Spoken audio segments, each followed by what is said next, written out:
Welcome to Formosa Dream Chasers. We're your hosts, Mary Ann and Ching-en. Please join us as we explore the journeys amazing people take in pursuit of their dreams. And get insights from their experiences. Let's hit the road and get started.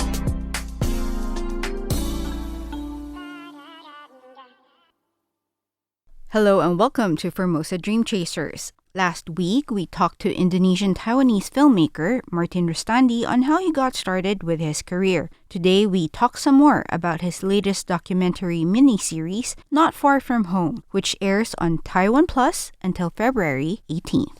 So you mentioned that you work with the Indonesian representative office in Taipei. How was the process like? How did you start to find your interviewees? Actually, we just come up with idea that we design a open call audition, that we make a trailer, we open a submission form, and then we publish in IETO fan page and website. And then a lot of Indonesian people that very supportive, they share their stories. We got 150 more stories. It's a lot, and the process began from that. And we start with stories really have a potential to be a universal stories. Then we do a selection, have a call meeting, and then we go to meet them to see what location that we can use, we can shoot, and how the access they can give us. This is very important. Yeah, then all of the 5, I think the most can represent the first season. One of the things you mentioned about the access was something I was wondering about, because when we watched some of their episodes, I was wondering how you did it, because it seemed very natural. Did you have a hidden camera and then you covered it? You know, like in some reality shows, they hide it so that you act naturally and nobody knows it's there. Was it that way, or did you have to like talk to the person and like set things up? Yeah, I think this is my different way of documentary style. It's not a traditional sitting interview or what. I prefer to have more time with my character. I spend a lot of time to communicate with them. And when the production process at the time began, I always love to find the place first. So I find the place first where they are very natural, or the place they are feel comfortable, and I put the camera in that place, and then I put the subject, the character, so they can do what they do with natural, with something that I don't need to give a lot of direction, guide. Yeah, they can do what they want. So when it comes to my documentary process, I just let them do what they want. That's amazing. Yeah. I was watching it and I was like, they look so natural. I'm wondering if they scripted it like, okay, you do this, and then you say, okay, camera action. Yeah, of course, that is a communication. Right? Yeah. Of course, we need to have some script. Yes. So when we do a pre-production interview, they will tell me, oh, I will do this cooking stuff at my kitchen. Okay? So we just say, okay, the production day start, then we go to your kitchen and we just ask, where do you stand? Or where do you do these things? They will give you the direction. And then I will tell my DOP, okay, we put the camera in here, and they just do that things. Also, like, I'm very curious about the process. I hope, I don't mean to spill any secrets. So if you have any secrets, just tell me. No, there is no secret. Okay. So like in terms of the timeline, because when you spend more time with people to really get to know them, get to know their routines, you also spend a lot more time talking to them and all. So like, what was the timeline for the whole project for Not Far From Home? The open call take 1 month. Okay. 1 month. Then go to the documentary version. It start last June. So it's 6 months, I think. For the pre-production, 1 month. Then production, 3 months. 2 months for the post-production, yeah. From last year, June till December. Total of 6 months to get the 5 series. And that was after the open call, after you already decided on the candidates who will be screened. Wow. Very involved process. Yeah, it's a tough job. But the result, I think, is quite good. And I believe it can change something. Yeah, maybe if only one person after watch my film series and they can give more respect for any migrants, not only Indonesian, I think I'm success. Yeah. And being a Indonesian yourself, was it easier for you to connect with your characters in the process, or were there any challenges in making this miniseries? Of course, in the beginning there have like a wall because it's like outsider want to know your story. Yes. They have the wall. So I need, as a director, this is my job to let them to have a trust on me. Yeah, I think communication just give a time, talk with them and show some respect. And I really will carry your story in the good way. Yeah, so it's really fast. It's come up like 1 month. Everybody already become a good friends. I'm also curious about the title. I found the title very interesting. Not Far From Home. I actually looked up how far Indonesia is from Taiwan. It's 5 like hours. Yes. The flight is like 5 hours. So it is not far physically. Our countries are not too far. But why did you choose this title? What was your thought process? What was your message that you wanted to come across? For the title, we try to think that if someone far away from their home, but at that place they can find the community they have supportive for them, or the food, or the regulation, it can give you a feel of belonging. So it's feel like home, but your home is really far. But when you got a new second home in Taiwan, it's just not far from home. Yeah. Very meaningful. Yeah, I found it quite meaningful. Thank you. In terms of this cultural adaptation issue, so yourself have lived in Taiwan and Indonesia, and could you share some observations about the similarities or differences between the two countries? Indonesian and Taiwan. Of course, when you look at the development at this country, the transportation or the convenience, Taiwan is more better than Indonesia. But I believe Indonesia will improve maybe in the next 10 years, I believe, because they already have a new capital city, at EKN, Nusantara. Then I think the people, Indonesian people is almost, it's the same like Taiwanese. They're very kind, friendly, so it's not have a big difference for me. Yeah, but for language, I think Indonesian have more.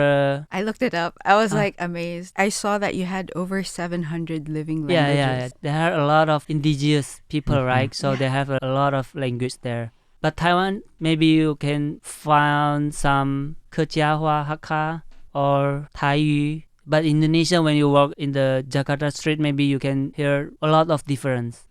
Yeah. Maybe I should reframe my question. Okay. So like you have lived here for years in Taiwan. Do you still have something that you are not used to? Like you feel, oh, this is like... No, I think I'm very Taiwanese right now. Oh, really? I'm glad to hear that. You said you're overseas Chinese. Yeah. So was it a big adjustment? I'm curious because like for me, just to give context, like for me, because my mom's Taiwanese, so when I first came here, it wasn't that big of an adjustment because we would have Taiwanese food at home. My mom would speak Mandarin to me. There was still some adjustment because from a little Mandarin to like suddenly Mandarin everywhere. And my Mandarin at the time also wasn't very good. So there was still like an adjustment period. But for you, how was it like? I cannot use adjustment for my case because I totally learned from scratch, from zero. Because at that time, we didn't speak Mandarin. We just 潮州话. 潮州 is like 台语. Yeah, more like 台语. So I learned Mandarin from 周杰伦的 music video or Hebe or SHE, yeah, more like that. So it's not like an adjustment, I think. The learning process is from zero. Looking up at some statistics of the number of Indonesians living here in Taiwan. According to the Interior Ministry, as of September 2024, the number of foreign spouses here in Taiwan reached over 602,000. And if you do not count spouses from China, Hong Kong, and Macau, there are 214,700 plus foreign spouses, and Indonesians account for 5.37%, which is a little over 32,000. And getting some statistics also from the Education Ministry, as of 2022, there are 24,000 new immigrant children with one parent coming from Indonesia. And that's not counting the migrant workers. I believe Indonesia is number 2 in terms of the labor sending countries. The Philippines is the third, and the first, I think, is Vietnam. Yeah, so the Philippines has like over 150,000 workers. For Indonesia, your numbers are significantly higher. The reason why I bring this up is because one of the things that really caught my attention in your mini-series, there was a line there that one of your characters said. They were talking about attending events, Indonesian events, and having familiar food and drinks that they can't find every day. For them, it's like water, or they find an oasis, and it helps them survive living in Taiwan. But when the event ends, it feels like their idea or feeling of being home suddenly disappears. Yeah, it's very sad for me. And you have to go back to the reality. Yeah, that also hit me hard. Yeah. So you touched on this earlier about what you want to happen when Taiwanese people watch the film. But do you have a specific message that you want people to bring with them after watching the miniseries? Like for Indonesians, for the international community, and for Taiwanese people?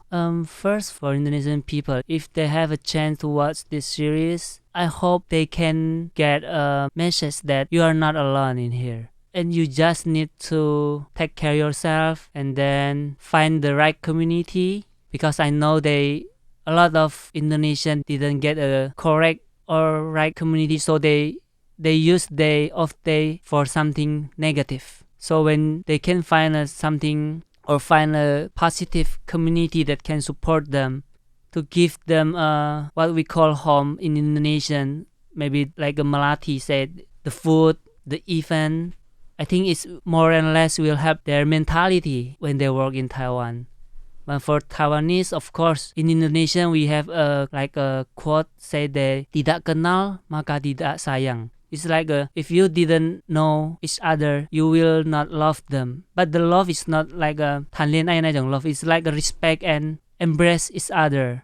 Yeah, if they can know more Indonesian people from this series, I think it will be good for the community and international community as well. I think, yeah, this is our life, right? If we can be kind with everyone, it's a good thing. Yeah. Is there anything you wish the Taiwanese government or Taiwanese people would do more? Or what kind of Taiwanese society do you envision? I think it is hard, or it is not my job to expect someone to do something. But it's more or less, and if I can, I will try to bring up something from the culture to touch this problem.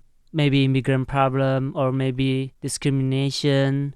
Maybe that change is need to start from us, not to expect from the Taiwanese government or Taiwanese people, Taiwanese society. If they saw what we do, I hope that change can come up. Yeah. What is the part of your work that you enjoy the most, that you love? And why you continue doing it, and what's the part that you hate or dislike? Okay, I can start from what I hate. Okay. Funding is something that I really hate. I hope in the future I will have great people to do this thing. It's not the director come up to knock door for company to asking money.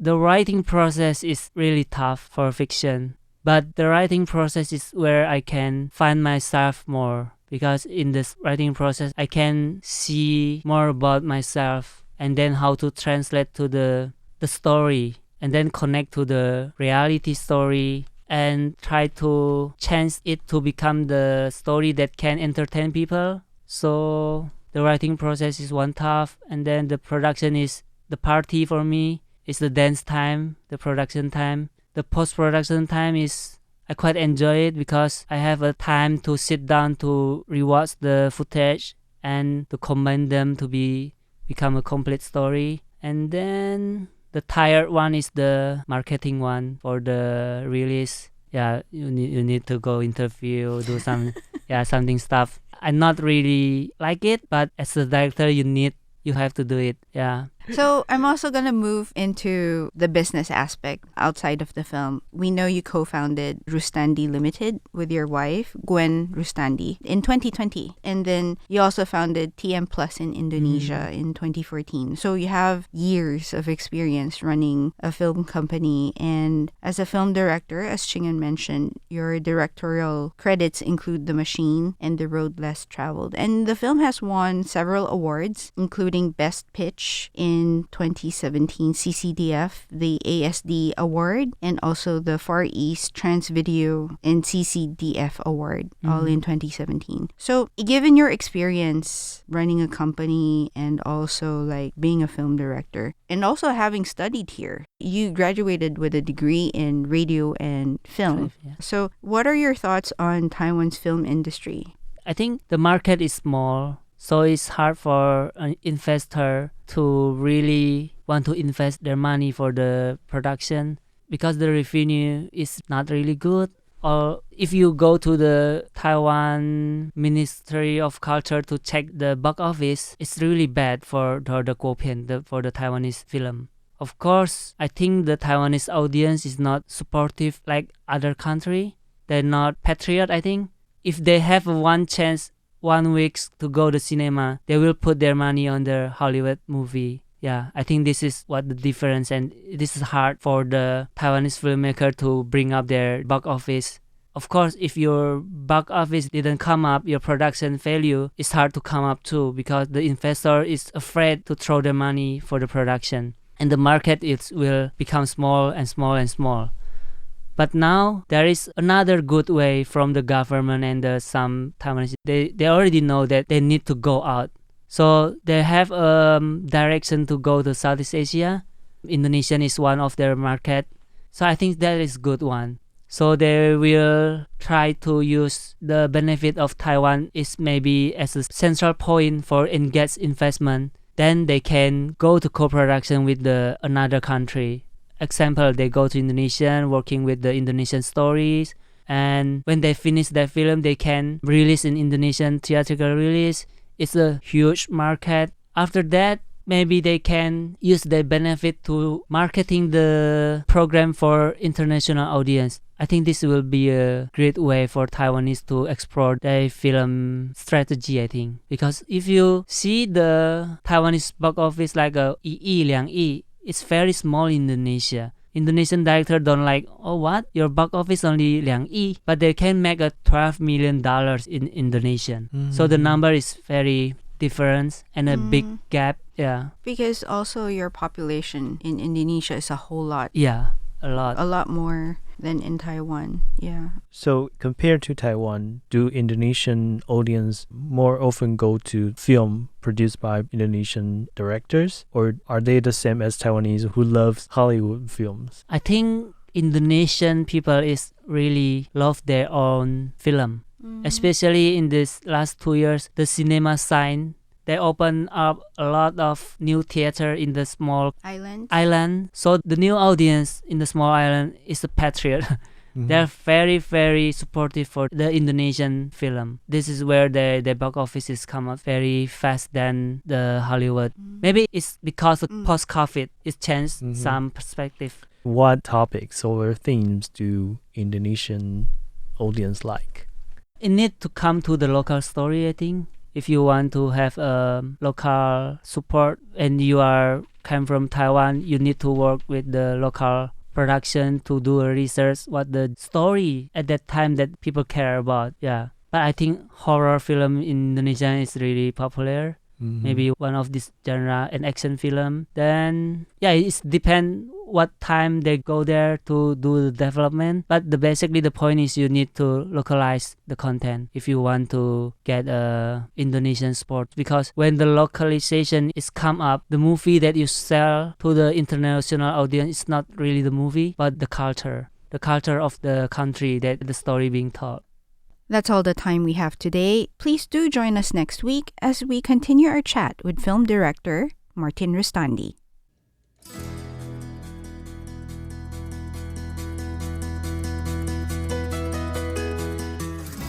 This is Ching and Cho and Mary Ann Shoko. See you guys next week. Bye.